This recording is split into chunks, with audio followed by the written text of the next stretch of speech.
I stared at my reflection in the mirror, watching my hands tremble as I adjusted my veil for the 100th time. The text from my sister still burned on my phone screen. "Can't wait to share the big surprise at your wedding. It'll be unforgettable." My name is Lorelei, and in 3 hours, I was supposed to be having the happiest day of my life. Instead, my stomach churned with dread, knowing my younger sister Zariah would find some way to steal the spotlight, just like she always had. "Don't you dare let her get to you," Rachel said, appearing behind me in the mirror. My best friend and maid of honor gripped my shoulders firmly. "This is your day." I forced a smile. "You know Zariah. She's probably planning to announce she's pregnant with triplets, or that she's been cast in a Hollywood movie. Or maybe she'll claim she's been secretly dating Brad Pitt." Rachel rolled her eyes, making me laugh despite myself. The bridal suite door burst open, and my mother swept in, wearing her signature look of barely concealed disapproval. "Lorelei, darling, why aren't you ready yet? And what's wrong with your hair?" "The hair is perfect, Samantha," Virginia, my wedding planner, intercepted smoothly. "I've been doing this for 20 years. Trust me." Mom pursed her lips. "Well, Zariah's hair looked absolutely stunning at her engagement party last month." "The engagement party she threw herself," Rachel muttered under her breath. I caught Virginia's knowing look in the mirror. She'd been our family friend for years and had seen firsthand how Zariah operated. More importantly, she'd helped me prepare for today in ways my sister would never suspect. "Has anyone seen my earrings?"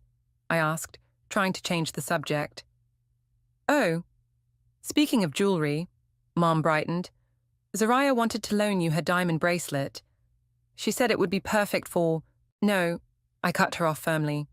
"I'm wearing Grandma's pearls, the ones she left specifically for my wedding day." Mom's face fell. "But your sister—" "Mom," I turned to face her directly, "this is my wedding, not Zariah's." The door opened again, and my father poked his head in. "There's my beautiful girl." His warm smile faltered slightly as he read the room's tension. "Everything okay in here?" "Perfect, Daddy." I managed a genuine smile. At least he'd always tried to treat us equally, even if he rarely succeeded in standing up to Mom's obvious favoritism. "Well, Frankie's already here, looking sharp as ever," Dad said, though he seems a bit nervous, kept checking his phone. My heart skipped. "Nervous? Did he say why?" "Probably just wedding jitters," Rachel jumped in quickly. "I'll go check on him." As Rachel left, Virginia shooed everyone else out to give the bride some space. Once we were alone, she closed the door and turned to me with serious eyes. "Are you sure about this, honey?" Once we set things in motion, I picked up my phone and pulled up Zariah's text again.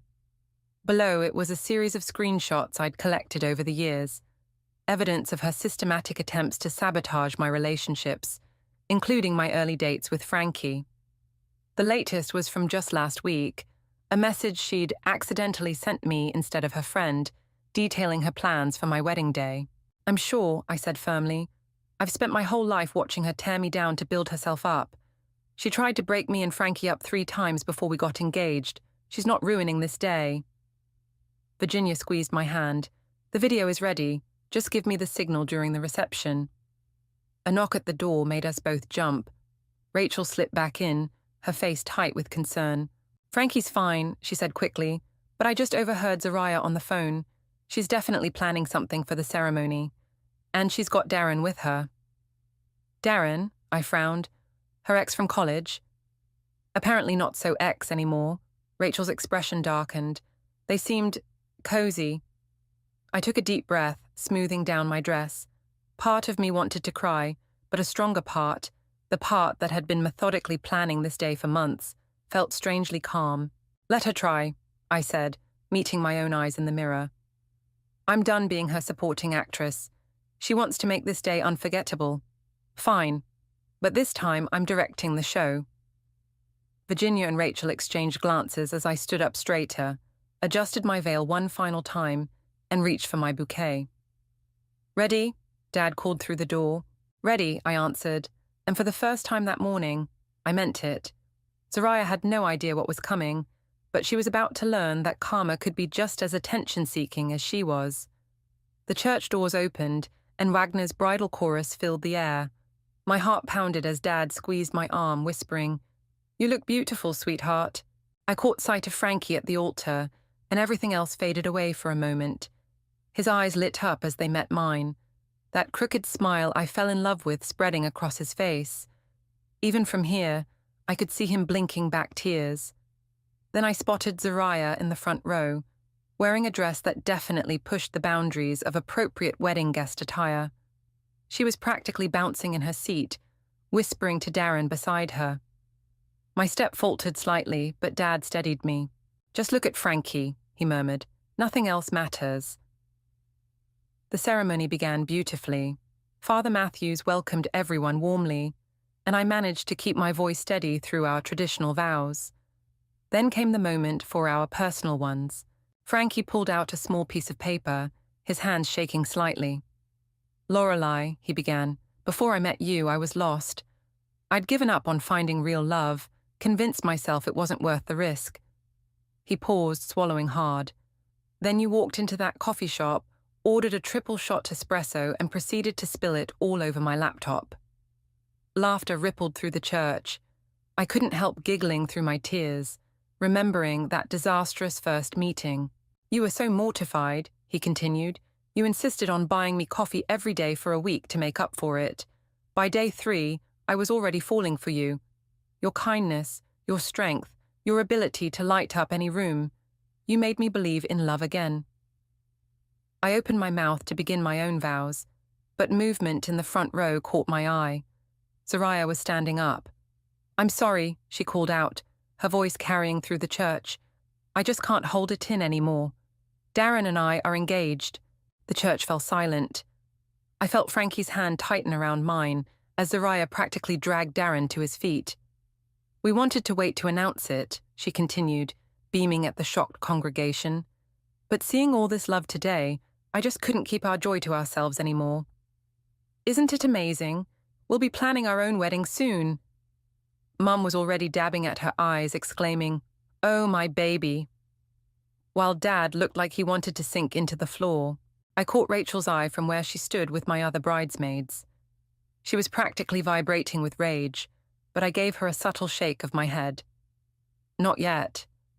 "That's wonderful news, Zariah," I said, keeping my voice steady.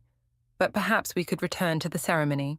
Of course," Zariah gushed, still standing. "I just thought, since we're all here celebrating love, what better moment? Darren and I want to share our story too. We actually reconnected at your engagement party, Lorelei. Remember when you were too busy to talk to your own sister?" Father Matthews cleared his throat. "Perhaps this discussion could wait for the reception." "Oh, but this is so much more intimate," Zariah protested. "And Darren's already ordered champagne for everyone." "Zariah," Frankie's voice cut through her rambling, surprisingly firm. "Sit down, now." Something in his tone made her pause. She blinked, then slowly sank back into her seat, though her triumphant smile remained firmly in place. I squeezed Frankie's hand in gratitude before turning back to Father Matthews. "My vows," I said clearly, pulling out my own paper. My hands weren't shaking anymore. If anything, Zariah's interruption had only strengthened my resolve. "Frankie," I began, "you came into my life when I'd started to doubt myself, when I'd begun to believe the voices telling me I wasn't enough." I saw Zariah shift uncomfortably in my peripheral vision. "But you saw me, really saw me. You taught me that real love isn't about competition or attention. It's about support, trust, and standing together against whatever life throws at us." I took a deep breath, looking directly into his eyes. "I promise to always be your partner in every sense of the word, to face our challenges together, to celebrate our joys as one, and to never let anyone come between the truth of what we share." The rest of the ceremony passed in a blur of rings and prayers. When Father Matthews finally pronounced us husband and wife, Frankie pulled me into a kiss that felt like a promise of its own. As we turned to face our guests as Mr. and Mrs., I caught sight of Virginia in the back of the church, giving me a subtle thumbs up. The video was ready. Zariah might think she'd won this round, but the reception was about to give her a surprise of her own. After all, karma doesn't always wait for the next life to come calling. "Ready to face the crowd, Mrs. Rivera?" Frankie whispered as we prepared to walk back down the aisle. I smiled, genuine and bright. "More than ready. The real show's about to begin." The reception hall buzzed with whispered conversations as guests found their seats. Zariah had somehow managed to position herself at the center of attention, showing off her engagement ring to anyone who would look. Mom hovered nearby, practically glowing with pride. "I can't believe she actually did it," Rachel muttered, adjusting my train as we prepared for our entrance. "In the middle of your vows." "Oh, I can believe it," I said, watching through the doorway as Zariah dramatically recounted her magical proposal story for the third time. "Remember my high school graduation? When she announced she'd been accepted to Yale?" Rachel rolled her eyes. "Even though she ended up going to community college 2 months later." "Or my college graduation," I added, "when she fainted during my valedictorian speech. The smelling salts were a nice touch," Frankie chimed in, appearing beside me. "Though not as creative as the sudden illness at your promotion party last year." I turned to face him, straightening his boutonniere. "You know what the worst part is? She actually tried to warn me this time. That text wasn't a slip-up. She wanted me to spend my entire wedding day dreading whatever she had planned." "Well," Rachel's smile turned wicked, "she's about to learn about karma." The DJ's voice boomed through the speakers, announcing our entrance. As Frankie and I stepped into the reception hall, the crowd erupted in applause. Everyone except Zariah, who was busy showing Darren something on her phone. We made our way to the head table, stopping to greet guests along the way. Just before we sat down, Mom intercepted us, pulling me into a perfume-heavy embrace. "Darling, about what happened at the ceremony," she started. "You know, your sister just gets excited. She doesn't mean any harm." "Really, Mom?" I pulled back, meeting her eyes. "Name one important moment in my life she hasn't tried to hijack." "That's not fair," Mom protested. "Zariah just has a vibrant personality. She needs attention, unlike you. You've always been so independent." "Independent?" I laughed without humor. "Or just used to being ignored." "Now, Lorelei," Mom's voice took on that familiar disappointed tone. "Don't be dramatic. This kind of jealousy isn't attractive."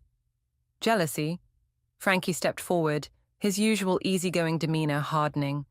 "Mrs. Walsh, with all due respect—" "It's fine," I cut him off, touching his arm. "Mom, you should get back to your seat. I think Virginia's about to start the toasts." As if on cue, Virginia clinked her glass, calling for attention. "Before we begin dinner, the bride and groom have prepared a special video celebrating their journey together."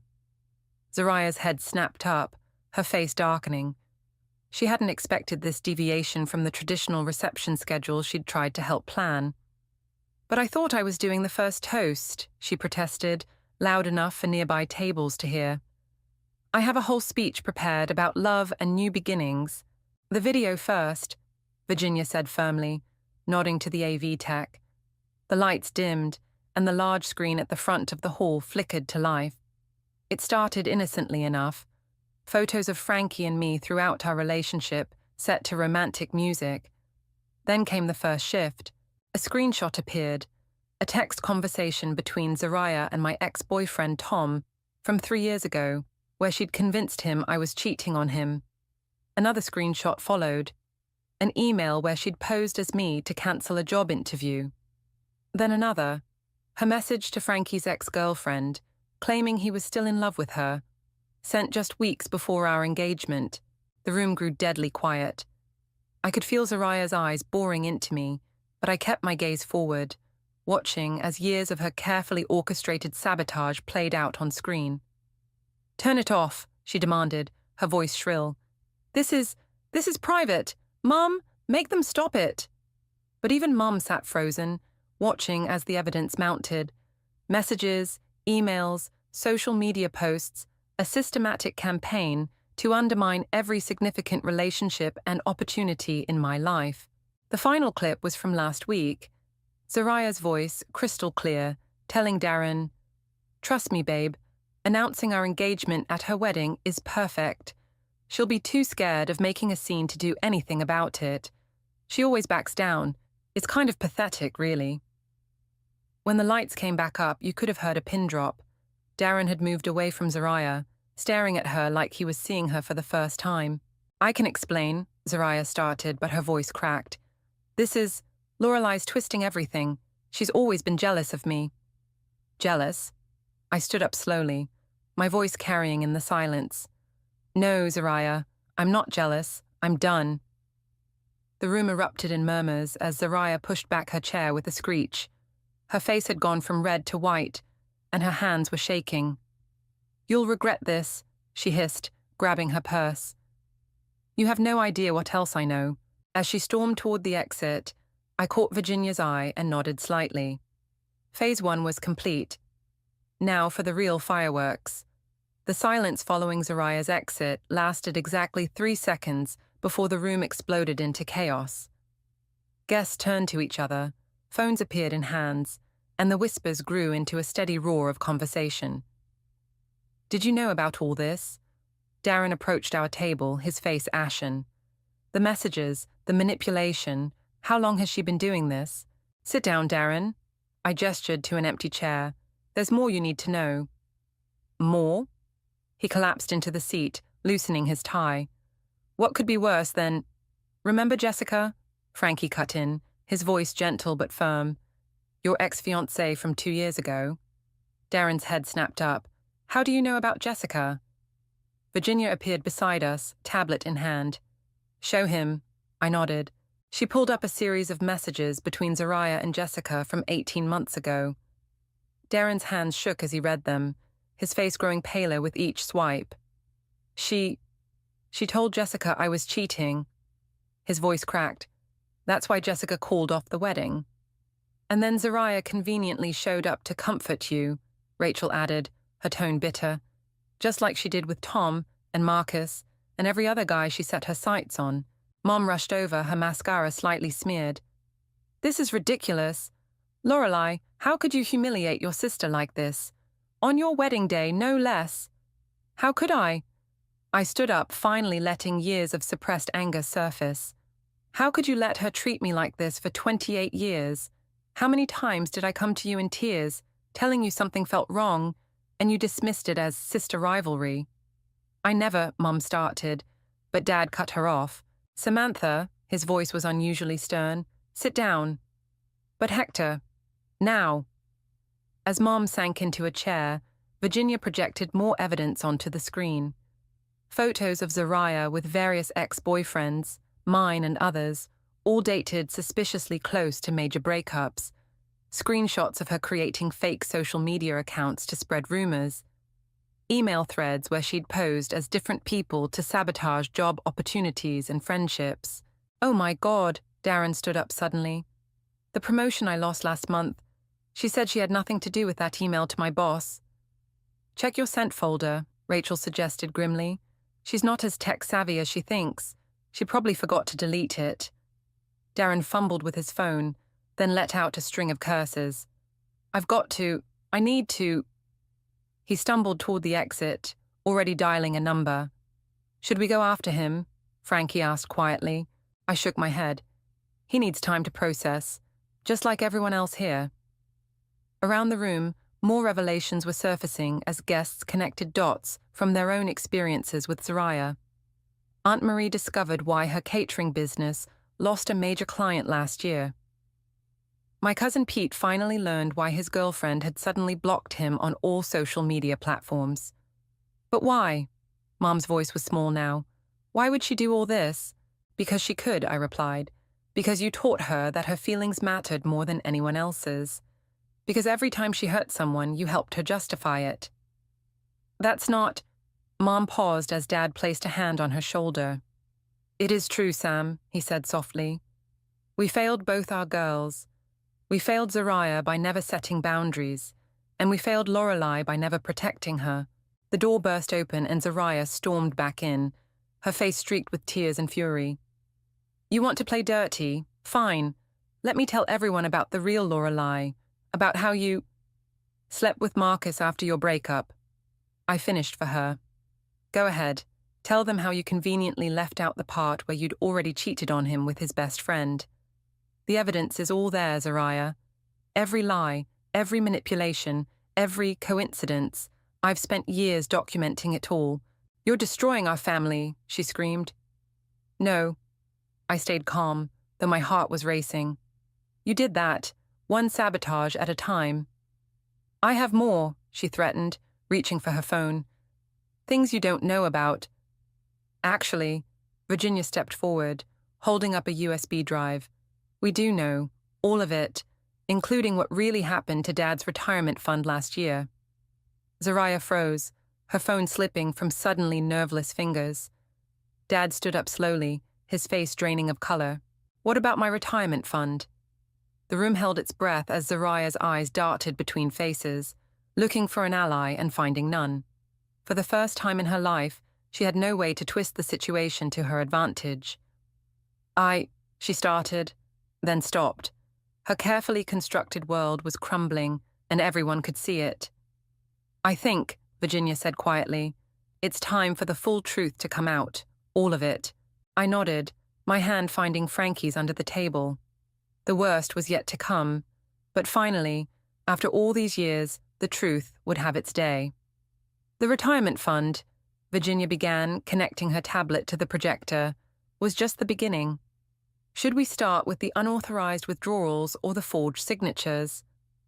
Stop, Zariah whispered, but her usual commanding presence had evaporated. Bank statements appeared on screen. Dad leaned forward, squinting at the numbers. These are from my investment account, but I never authorized. $45,000, Virginia stated. Transferred to a private account over 6 months. The signatures match yours perfectly, except for one small detail. You were in the hospital recovering from knee surgery when 3 of them were made. Mom's hand flew to her mouth. Zariah, tell me you didn't. I was going to pay it back. Zariah's voice cracked. I had a plan, this amazing investment opportunity. You mean the crypto scam?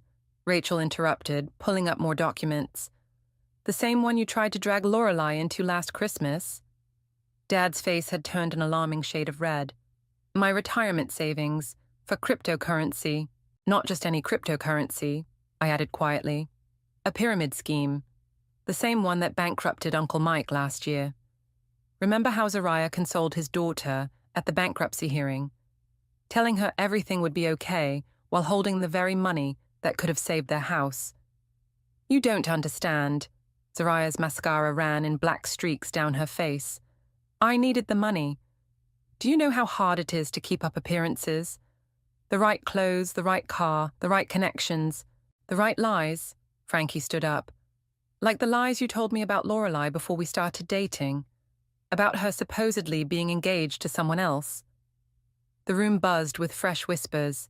Darren had returned, standing at the back with his phone still in hand, looking shell-shocked. She told me Lorelai was a pathological liar, he said, his voice carrying in the tense silence.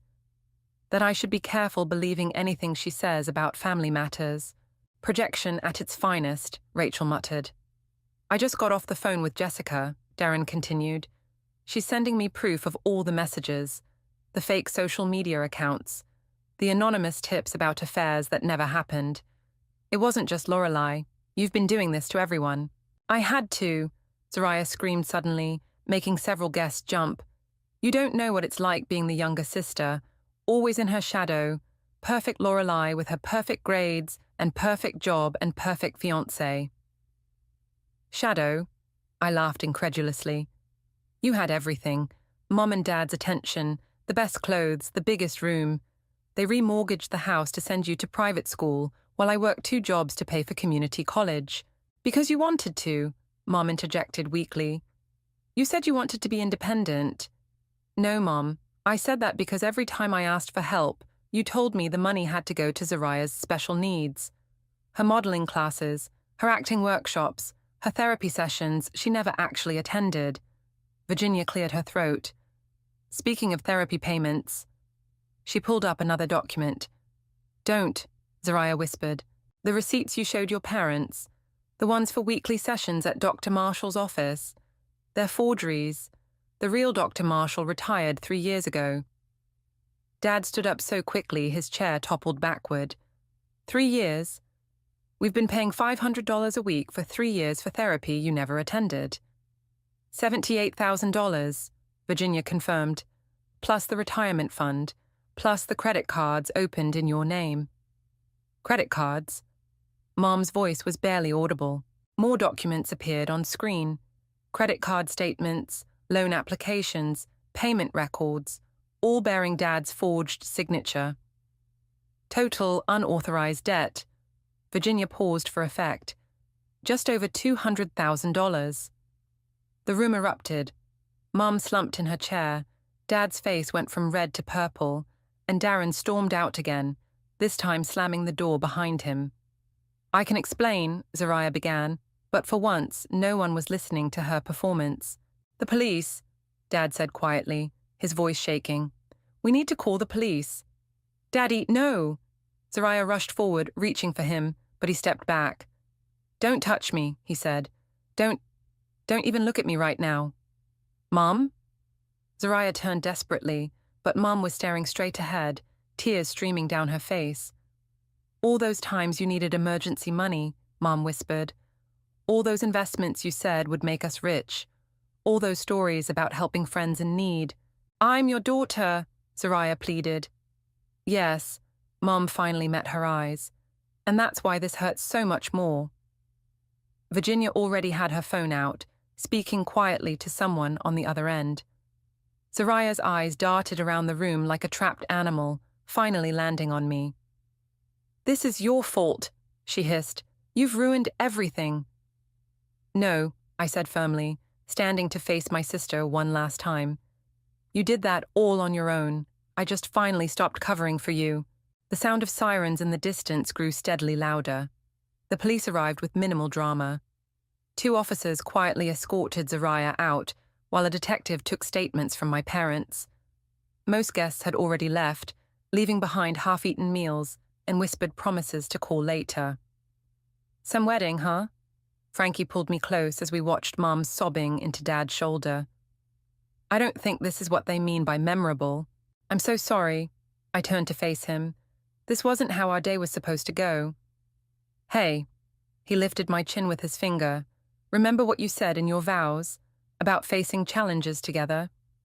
Still, I sighed, most couples don't spend their wedding night giving statements to the police about financial fraud. Rachel appeared with 3 glasses of champagne. Well, most couples don't have Zariah for a sister. Here, you both look like you need this. As we sipped our champagne, Virginia approached with her tablet. The detective wants to know if you'll testify about the relationship sabotage.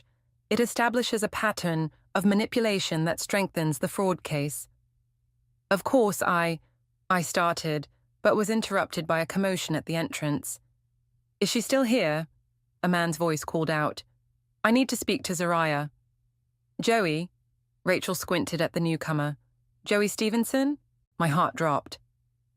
Joey, Zariah's ex-fiancé from 2 years ago, the one who'd disappeared right before their wedding.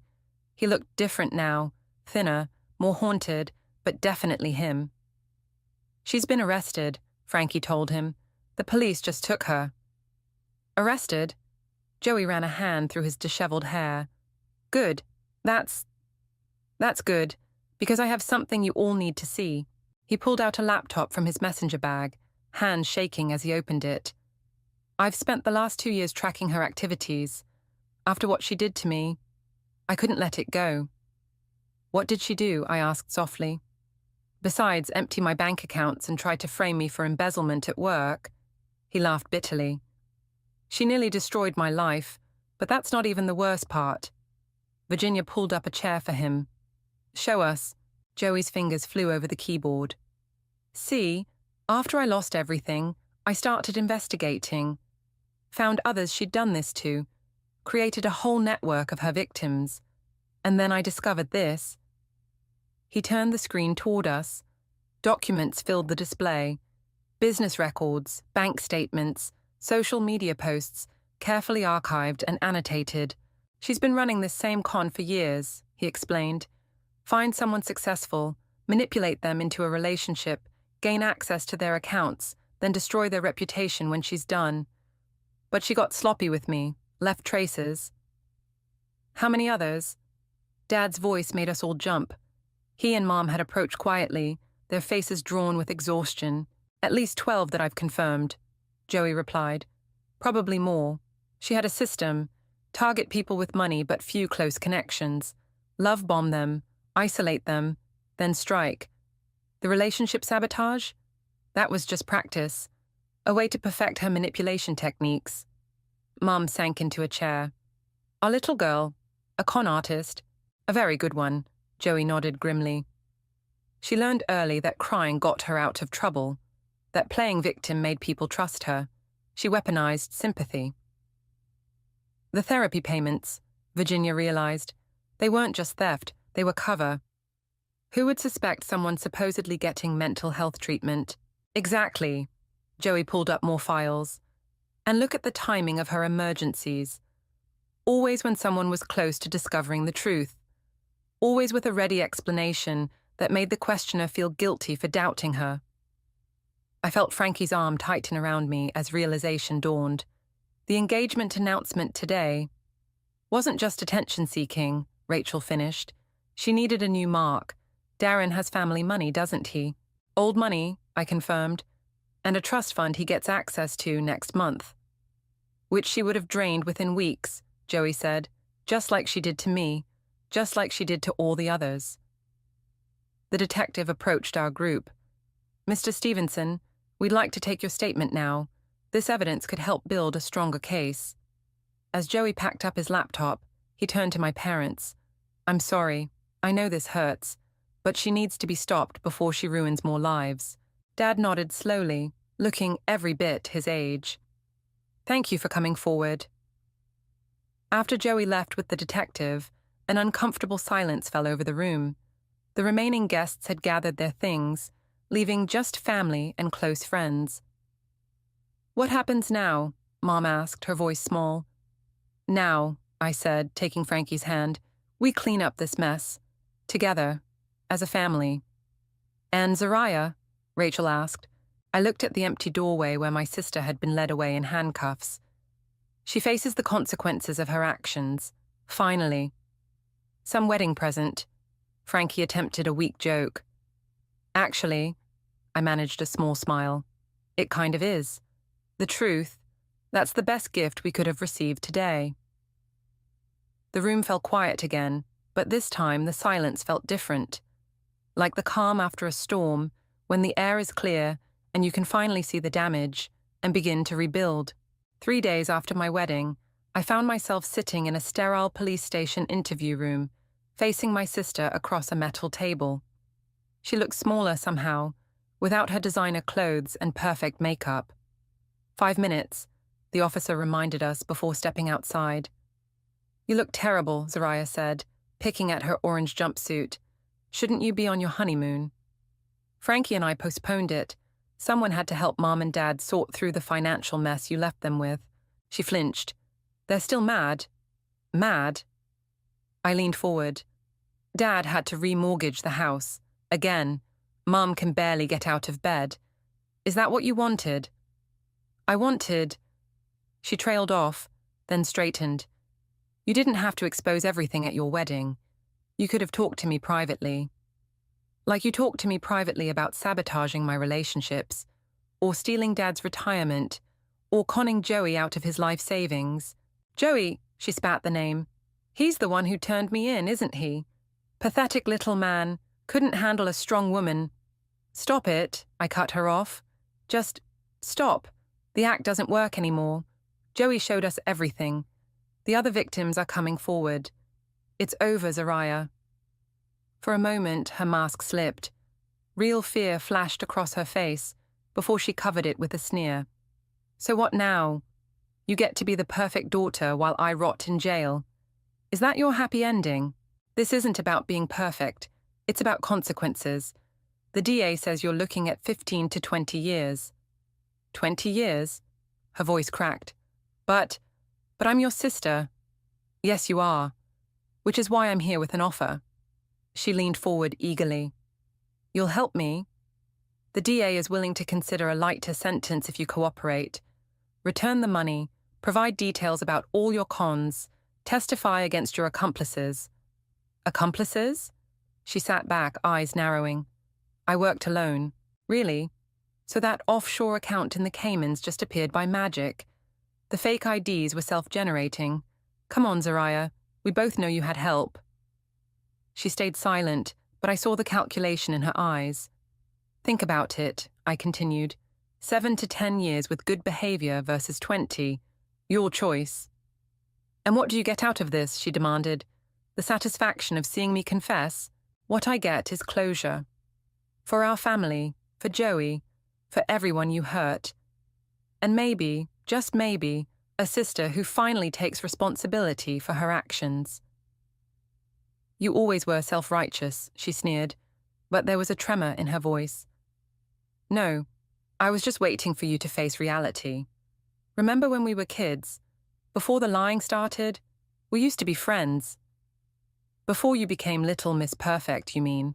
Before you decided that taking what you wanted was easier than earning it, I corrected. Before you started seeing everyone as either a mark or a rival. She looked away, blinking rapidly. I can't go to prison for 20 years. Then tell the truth, all of it. Starting with who helped you set up those offshore accounts. The officer knocked on the door. Time's up. Zariah grabbed my arm as I stood. Wait, I need time to think. You have until tomorrow morning. The DA won't wait longer than that. Lorelei, her voice was small, almost childlike. Will you come back if I decide to talk? I studied her face, searching for signs of manipulation. For once, I saw none. Yes, but only if you're ready to tell the whole truth. As I turned to leave, she called out again. I'm sorry about your wedding. I know you probably don't believe me, but I am. I paused at the door. You're right. I don't believe you. Not yet. But maybe someday I will. Outside, Frankie was waiting with Rachel and Joey. How did it go? She'll talk, I said. She's scared enough now to tell the truth. The whole truth? Joey asked skeptically. We'll see. But for the first time in her life, she's facing real consequences. That's a start. Rachel hugged me tightly. You okay? No, I admitted. But I will be. My phone buzzed. A text from Mom. Dad's meeting with the bankruptcy lawyer. Please come home. Go, Frankie said, reading over my shoulder. I'll handle things here with Joey and the DA. I kissed him quickly. What did I do to deserve you? You spilled coffee on my laptop, he smiled. Best day of my life. As I drove home, I thought about Zariah sitting in that cold interview room, finally facing the wreckage of her choices. Part of me felt guilty for exposing her, for choosing truth over family loyalty. But then I remembered Dad's face when he learned about his retirement fund, Mom's tears as she discovered decades of lies, Joey's destroyed life, and all the others Zariah had hurt. Sometimes love means letting someone face the consequences of their actions. Sometimes it's the only way they can change. Tomorrow would bring more revelations, more pain, more truth. But for now, I had a family to help rebuild. The courtroom fell silent as Zariah finished her testimony. She'd named names, provided account details, and exposed every aspect of her cons. For 3 hours, she'd laid bare a network of fraud that stretched across multiple states. And you understand, the judge leaned forward, that this testimony will be used in additional prosecutions. Yes, Your Honor. Zariah's voice was barely audible. Very well. Based on your cooperation and the DA's recommendation, I sentence you to 8 years in state prison with possibility of parole after 5 years. Additionally, you will pay full restitution to all victims. Mom squeezed my hand as Zariah was led away. She turned once, catching my eye, and gave a small nod. It wasn't forgiveness, but it was acknowledgement. Outside the courthouse, reporters swarmed us with questions. Dad stepped forward, his voice steady. Our daughter made terrible choices. She hurt people, including her family. Now she's taking responsibility for those actions. That's all we have to say. Back at the house, Virginia and Rachel had organized a small gathering. Not a celebration exactly, but a moment to breathe. Joey was there, looking more at peace than I'd seen him since the wedding. "The FBI caught Marcus this morning," he announced, showing us his phone. "He was trying to flee to Mexico with what was left of the money." "Marcus?" Mom looked confused. "Zariah's partner," I explained. "The one who helped her set up the fake accounts. Turns out he was running similar cons in 3 other states." "At least some good came from all this," Frankie said, wrapping an arm around me. "A lot of people will get justice now." Dad cleared his throat. "Speaking of justice," he pulled out an envelope. "This came today, from Zariah." Inside was a handwritten letter and a stack of documents. Mom's hand shook as she read aloud. "Dear Mom and Dad, I know sorry isn't enough, but I am sorry. Not just for the money, but for everything. I've signed over my condo and car to help with restitution. The bank accounts are next. It won't fix what I broke, but maybe it's a start. Love, Zariah." "She actually signed the transfer papers," Dad said quietly. "No games, no conditions." "It's something," I acknowledged. "A small step, but real." Rachel raised her glass. "To small steps, then, and to finally having the whole truth out in the open." "To truth," everyone echoed. As conversations flowed around me, I slipped outside to the back porch, the same porch where, as teenagers, Zariah and I used to share secrets and dreams. Before competition turned to sabotage, before attention-seeking became destruction. Frankie found me there, 2 cups of coffee in hand. "Penny for your thoughts?" "I was just thinking about choices." I took a cup. "How each little decision leads to bigger ones. Until suddenly you're so far down a path you can't see the way back." "But there's always a way back," he said. "Zariah found it today. Your parents are finding it, rebuilding their trust in each other. Even Joey's finding peace. And us?" I turned to face him. "Are we okay? This wasn't exactly the romantic wedding story most couples get to tell." He laughed. "Are you kidding? We got through family drama, financial fraud, and a criminal investigation in our first week of marriage. I'd say we're better than okay." From inside, we heard Mom laugh, a real laugh, the first in weeks. Through the window, I could see her showing Virginia old family photos, while Dad and Joey discussed plans for a support group for fraud victims. "You know what the strangest part is?" I said. "I actually feel lighter, like all those years of covering for Zariah, making excuses, pretending everything was fine. That was the real burden." "The truth usually is lighter," Frankie agreed, "even when it hurts at first." My phone buzzed, a text from the prison social worker. "Zariah would like to start family counseling when you're ready." I showed Frankie the message. "What do you think?" "I think," he said carefully, "that healing takes time, and work, and willingness to change. But if she's really ready..." "Then maybe we all are," I finished. We stood there in comfortable silence, watching the sun set on what felt like the end of one chapter and the beginning of another. Not a fairy tale ending, those don't exist in real life, but something better, a true ending, hard-won and honest. "Ready to go back in?" Frankie asked. I took his hand, feeling the new weight of my wedding ring. "Ready. Because that's what life is, really. Not perfect moments or dramatic revelations, but small choices.